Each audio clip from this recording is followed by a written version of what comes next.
Lah engkau denganku, ternyalkanlah lah engkau denganku, ternyalkanlah lah engkau denganku, Kita harus siap dikritik. Kalau tidak mau dikritik, merasa selalu paling benar, tidak usah jadi pejabat. Iya.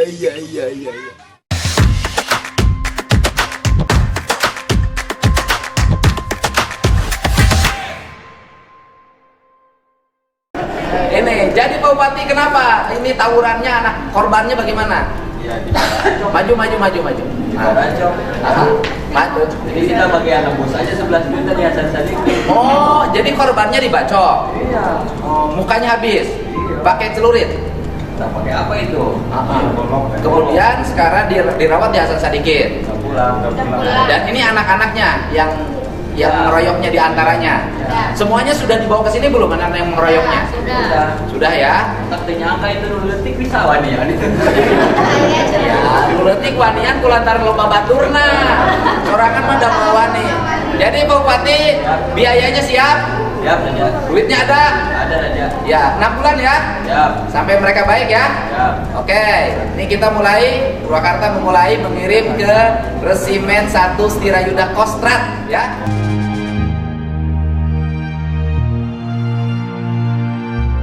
Di Indonesia, kritik itu murah meriah.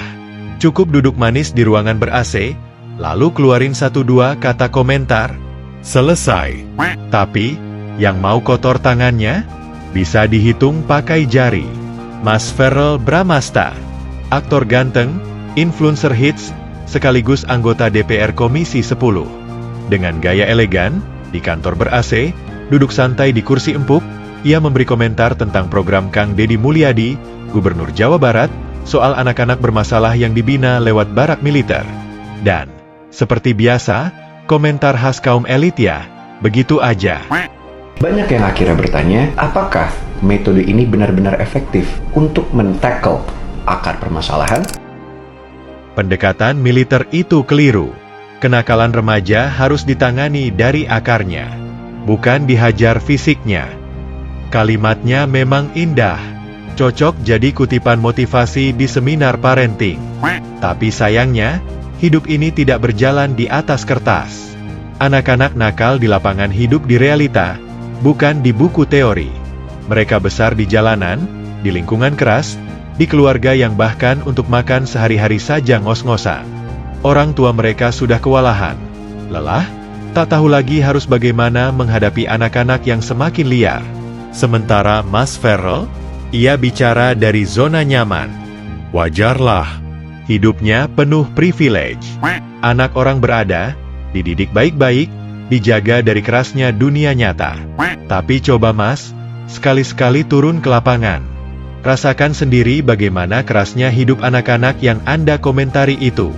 Jangan-jangan, lebih sering ketemu Fuji, ketimbang rakyat yang milih Anda.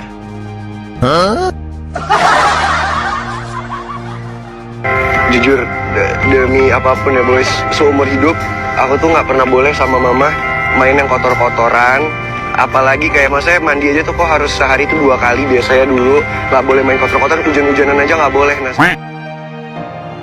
Dan, seperti lagu lama, Verrel kembali menawarkan solusi ala DPR. Ayo kita kaji dulu, rapat-rapat dulu. Terutama mungkin dengan mengadakan rapat kerja dengan Mendikbudrismen untuk bisa berdiskusi dan berdialog lebih lanjut lagi mengenai model pembinaan semacam ini, komprehensif yang tentunya sesuai tupoksi saya di tingkat nasional. Rapat, kaji. Rapat lagi, wacana lagi. Entah sampai kapan. Sampai kiamat kurang 2 hari. Rakyat sudah bosan. DPR itu kerjanya kok ya gitu-gitu aja. Rapat muter-muter, solusi nol besar. Ironisnya, DPR itu katanya Dewan Perwakilan Rakyat, penyambung lidah rakyat. Tapi ketika rakyat mendukung program Kang Deddy, kok malah DPR-nya yang ribut menolak? Solusi itu tidak akan lahir dalam rapat-rapat di sebuah meja yang ada laptop berjejer dan kemudian pakai layar digital. Solusi tidak akan lahir di sini. Solusi akan lahir itu di tengah-tengah konflik. Solusi akan lahir di tengah-tengah kesulitan. Solusi akan lahir di tengah-tengah bencana. Solusi akan lahir di tengah-tengah perut orang lapar. Dan rakyat maunya seperti itu, nggak usah nunggu besok, nunggu pengadilan, nunggu nunggu ini, nunggu itu, nunggu surat menyurat, ya lama-lama habis masa jabatan ya kiamat nanti. Lucunya, Ferrel ini mau ngajari bebek berenang. Seolah-olah Kang Dedi dan Bupati Purwakarta itu nggak tahu hukum, nggak paham undang-undang. Padahal, bagi mereka, pasal-pasal itu udah kayak sarapan tiap hari. Makanya, Om Zen, Bupati Purwakarta, menantang langsung. Kalau kamu punya cara yang lebih baik, ayo, didik 15 anak nakal pakai metode kamu sendiri. Nah gini deh mas, ini kan ada yang mau masuk lagi 30, kita bagi 2 aja deh mas. Mas 15 ya 15, yang 15 dengan cara mas, yang 15 kita lanjutkan dengan cara kita dibina di badan militer. Yuk, Om Jen tantangin. Dan, apa jawaban Ferrel? Sunyi, sepi, mendadak bisu. Mereka yang hidup dalam kenyamanan, seringkali lantang mengkritik. Namun, saat diajak bekerja langsung di lapangan, mendadak sunyi dan menghilang. Berbeda dengan Kang Dedi dan Om Zen, mereka nggak cuma pinter ngomong. Mereka hadir di lapangan, bertemu langsung dengan orang tua yang sudah angkat tangan menghadapi anak-anaknya. Mereka paham, masalah di bawah itu jauh lebih kompleks daripada sekadar teori. Program Kang Dedi ini lahir dari kebutuhan nyata. Dan penting dicatat, ini bukan paksaan. Kalau orang tua masih sanggup membina, ya silakan. Tidak akan ada jemput paksa. Ini bukan operasi militer, tapi opsi pembinaan untuk mereka yang benar-benar butuh pertolongan. Terus sekarang neneknya mengizinin nggak anaknya ikut pendidikan? Ngizinin. Ibu mengizinkan. Ibu bersedia menandatangani surat pernyataan? Siap. Siap, ya. Paski berapa? Dan jangan salah, ini bukan sekadar soal barak militer. Ini soal kepedulian tentang menyelamatkan anak-anak dari jurang kenakalan sebelum terlambat. Ini kenapa, Neng? Masalahnya apa? Siap, saya Minuman keras? Pakai kerudung kan?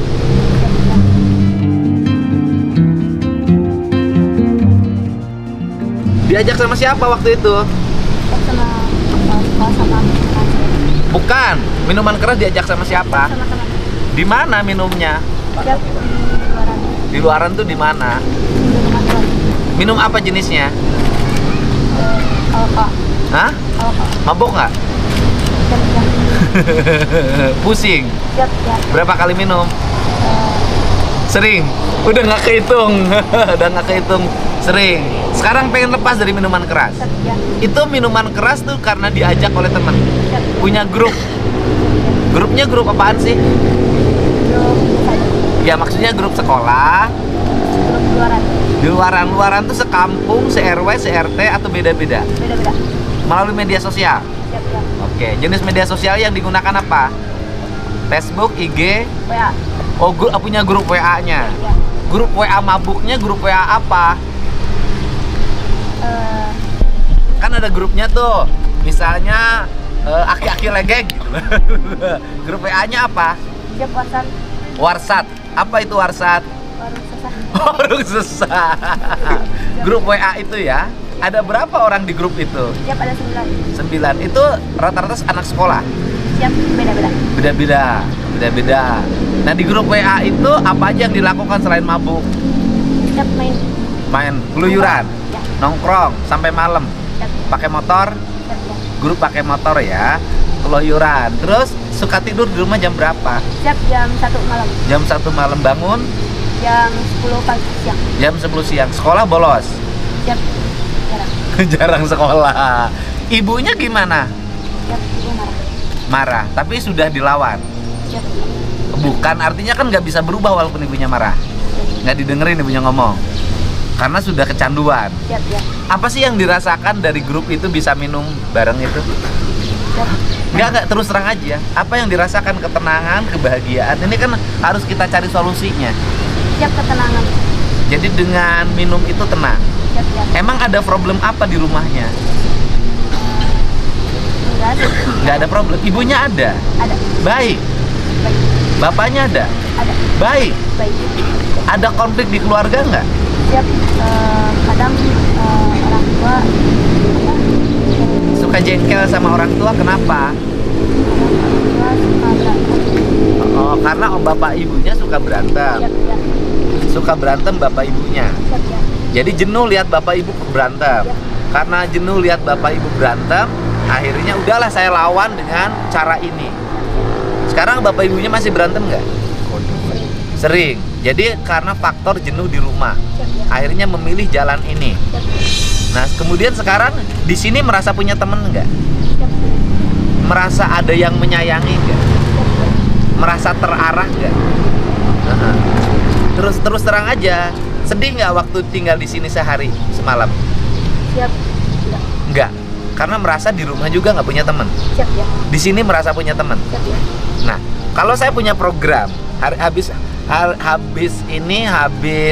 pendidikan di sini, nanti kan sekolah di luar. Misalnya Pemprov Jabar nanti punya kelas khusus di luar, ada sekolah untuk teman-teman yang senasib, yang orang tuanya bertengkar terus, yang tidak ada orang tuanya. Kemudian kita punya guru, punya disiplinnya oleh TNI. Mau nggak ikuti sekolah itu? Mau. Nanti diajarin keterampilan. Mau. Mau, ya. Sekarang udah betah ya? Siap betah. Makan enak, Siap enak. tidur nyenyak, Siap tidur nyenyak. sudah tidak ada problem lagi, Siap tidak. merasa bahagia. Siap bahagia. Oke, benar. Punya pacar? Siap tidak. Yang benar. Kalau tongkrongan 9 punya pacar, kamu jujur aja. Kamu jujur punya pacar nggak? Siap udah enggak. Udah nggak? Putus? Siap ya. Berapa kali putus? Satu kali. 1 kali. Disakitin nggak putusnya? Siap ya. Pernah dicederain nggak? Nggak ya. Nggak pernah dicederain ya. Aman ya. Siap Pak. Aman. Pacarnya sekarang di mana? Di rumah. Di rumahnya. Kamu tahu nggak pindah ke sini? Udah tahu. Oh, dia nggak tahu. Sekarang udah lepas HP dulu. Siap ya. Bisa hidup tanpa HP kan? Siap bisa. Oke, selamat ya. Kamu cantik, nggak boleh sembarangan ya. Kenapa? Obat-obatan. Jenis obat yang diminum apa? Trihack. Belinya yang di jalan itu ya. Kan suka ada yang jualan yang jaringan-jaringan itu kan. Oh, Trihack. Terus harga obat Trihack itu berapa sih? 10.003. Udah berapa lama kecanduan obat? 1 tahun. Sekolahnya kelas berapa? Sering bolos? Sering marah sama orang tua? Ya kadang. Orang tuanya setuju di bawah sini. Dulu makan gak enak kalau di rumah ya? Ya kan? Sekarang di sini udah merasa enak. Minum obat itu, Trihack itu berapa minggu sekali? Tiap hari. Uang jajan yang 10.000 beli Trihack. Uang jajan sehari berapa? 15.000. Beli Trihack 10.000. 5.000 beli apa rokok? Sekarang di sini berarti udah 3 hari dengan hari ini nggak minum Trihack. Udah lama berhenti tapi sekarang ingin mengembalikan. Ya ingin menormalkan agar makannya bisa enak, tidurnya bisa nyenyak. Waktu kemarin-kemarin sebelum kesini tidurnya susah tidur, makanya badannya kurus banget. Ya, sekarang udah bisa tidur. Tidur jam berapa? Jam 9:30 bangun? 3:30. Langsung mandi. Terasa seger nggak badan sekarang? Oke. Ini kenapa? Siapa yang pernah tawuran? Jawab saya. Tawurannya di mana? Di jalan. Lawan siapa? Antar geng. Kamu geng apa? GBR. Biasa salah satu pendiri GBR di mana? Muhammad Toha. Terus biasa pakai apa alatnya? Saya kadang sajam. Sajamnya apa? Celurit. Apa? Siap Mandau. Pernah ngelukain orang nggak? Siap pernah. Korbannya nuntut nggak? Siap nuntut. Nuntut. Terus diganti rugi? Siap tidak. Tidak. Terus gimana penyelesaiannya? Siap. Saya melarikan diri. Oh, melarikan tidak kena. Siap. Jadi pernah melukai orang tapi kamu lolos. Siap. Berarti tidak tertangkap polisi. Siap. Sekarang kenapa datang ke sini? Pengen berubah? Merasa nggak bahwa itu sadis? Hatinya ingin nggak? Kalau geng itu kan bawaan ya, artinya kadang kita sudah ingin bersikap baik, tiba-tiba perasaan ada yang mancing. Jadi di sini sudah mulai ini nggak, menurun nggak? Sudah menurun ya. Mudah-mudahan nanti bisa menjadi pelopor untuk mengajak menghentikan jadi gangster ya. Pengen jadi apa cita-citanya? Taruna Akmil. Jurusan apa sekolahnya? IPA. Oh, udah bisa ya. Semangat ya. Semangat ya. Udah punya pacar belum? Sudah. Pacarnya di mana? Pacarnya mengizinkan. Mengizinkan, ya kan? Papanya mengizinkan. Oh, bapaknya nggak punya. Udah meninggal atau pisah? Umur setahun. Sekarang bapaknya di mana? Tidak tahu. Bapaknya, ibunya? Ada. Kerja apa ibunya? Terus kehidupan keseharian dari mana? Mencari sendiri ya. Kamu mencari sendiri untuk biaya sekolah dari mana? Saya dibayar oleh yayasan. Oh, dibayar yayasan apa? Oh, yayasan di panti. Jadi dibiayai oleh yayasan. Udah, kamu nggak usah sedih. Nanti kita bantu. Asal kamu baik ya. Bantu sekolahnya, biayanya kita bantu ke depan. Asal kamu bertekad baik. Kalau ingin masuk jadi Taruna Akmil, persiapkan dengan baik dari sekarang. Jangan merokok, rajin olahraga, harus tidur tepat waktu, bangun tepat waktu. Ya, semangat ya. Nah, makasih. Kang Dedi paham betul, langkah ini mungkin tidak populer. Tapi kadang, menyelamatkan masa depan itu butuh keberanian untuk mengambil keputusan yang tidak disukai sebagian orang yang hidupnya terlalu nyaman. Jadi, pertanyaannya sederhana. Kalau barak militer bisa membentuk kedisiplinan dan tanggung jawab, kenapa tidak diberi kesempatan? Daripada cuma terus-terusan rapat dan wacana, lebih baik kita mulai bekerja. Anak-anak ini tidak bisa menunggu DPR selesai diskusi rapat yang entah kapan ujungnya. Rakyat butuh solusi, bukan seminar, bukan kutipan indah di atas kertas. Dan di saat ada yang berani bertindak, sementara yang lain cuma berani berkomentar, rakyat sudah paham harus berdiri di sisi siapa. Harus begitu, pemimpin harus ngambil keputusan, pemimpin harus ngambil gerakan, gak boleh takut. Kalau pemimpin penuh rasa takut, jangan jadi pemimpin. Ambil resiko, karena tugas pemimpin mengambil resiko. Siapapun yang menghalangi kita, siapapun yang membendung kemajuan kita, siapapun yang tidak mendukung untuk kebaikan rakyat, siapapun hanya bicara demi kepentingan partainya, kita lewati dan kita lawan. Bener nggak? Betul nggak? Rakyat nggak bisa ditunda-tunda lagi. Anak tawuran harus diberesin. Intinya sederhana Mas Ferrel. Menyelamatkan anak-anak itu butuh aksi, bukan wacana. Dan negeri ini, sudah kebanyakan rapat, sudah kebanyakan seminar, tapi kekurangan pemimpin yang mau bergerak. Jadi, jangan ngajari bebek berenang. Kalau nggak mau ikut nyebur. Kenapa yang dibahas sama Verrel Bramasa itu hanya physical approach gitu loh. Sedangkan dalam psikologi itu, approachment itu nggak cuman fisik aja gitu loh. Kenapa langsung berpikiran pendekatan fisik gitu? Emang menurut Verrel tuh di barak TNI itu mereka tuh diapain gitu? Ada psychodynamic approach, ada behavior approach, ada cognitive approach, ada humanistic approach, ada socio-cultural approach, ada banyak dan itu harus diterapkan ke individunya masing-masing. Semua individu itu nggak bisa sama approach-nya. Bahkan ya dalam psikologi sendiri itu juga ada reinforcement atau penghargaan dan ada punishment atau hukuman. Ada positive reinforcement, negative reinforcement, positive punishment, negative punishment. Itu ada dalam psikologi. Berarti hukuman itu memang ada dalam psikologi nih Verrel. Kalau Ngana ngomongin psikologi ya, saya balas menurut psikologi juga. Teori tanpa praktek itu sama aja nihil Verrel. Kalau cuma teori doang, semua orang itu bisa membuat teorinya masing-masing. Tapi begitu kita praktek terjun ke lapangan, nggak semuanya bisa diterapkan sesuai dengan teori gitu loh. Malah gua pribadi mikir gini ya, gimana kalau anak-anak yang di barak TNI itu duduk di DPR, nah yang di DPR itu dimasukin ke barak, biar tahu gitu loh di dalam barak TNI itu mereka disuruh ngapain aja tuh, biar tahu gitu, biar nggak cuma komentar aja menolak mengkritik kebijakan dari Gubernur Jawa Barat tuh, biar tahu gitu. Atau gini, Verrel aja sendiri ya yang mendidik anak-anak nakal itu menurut teori yang benar menurut Feral. Makanya waktu itu gue pernah buat konten ya, konten tentang KDM, Kang Deddy Mulyadi. Di situ ada yang bilang kalau Kang Deddy Mulyadi itu sejak menjabat itu tidak pernah datang ke kantor gitu, tidak pernah nyetor muka gitu ke kantor karena terlalu sering ke lapangan. Lah menurut saya bagusnya seperti itu. Ngapain lu duduk di kantor tapi lu nggak turun ke lapangan, jadi lu nggak tahu sih situasi kondisi di lapangan langsungnya itu seperti apa. Ya kayak Feral ini duduk aja di situ, nggak tahu tapi situasi kondisinya seperti apa. Bahkan ya di barak TNI itu ya yang gue baca-baca di situ tuh ada dokter, ada psikolog, ada guru biasa, ada guru ngaji juga. Kurang bagus apa ini program? Itu anak-anak yang biasanya di rumahnya nggak dikasih makan sampai kenyang sama orang tuanya, di barak militer, di barak TNI mereka bisa makan dengan kenyang. Yang biasanya di rumah mereka tidak bisa tidur dengan nyenyak karena kedua orang tuanya selalu berantem, mereka di barak bisa tidur dengan nyenyak karena damai, aman, dan tentram. Ayolah Feral, Anda ini kan anggota DPR yang dipilih oleh rakyat. Ya sudah sepatutnya Anda turun ke lapangan langsung berdialog dengan masyarakat gitu loh, langsung terjun gitu, mengetahui apa keluhan-keluhan masyarakat. Anda kan DPR, Dewan Perwakilan Rakyat, turun terjun langsung lah ke lapangan berdialog, jangan cuma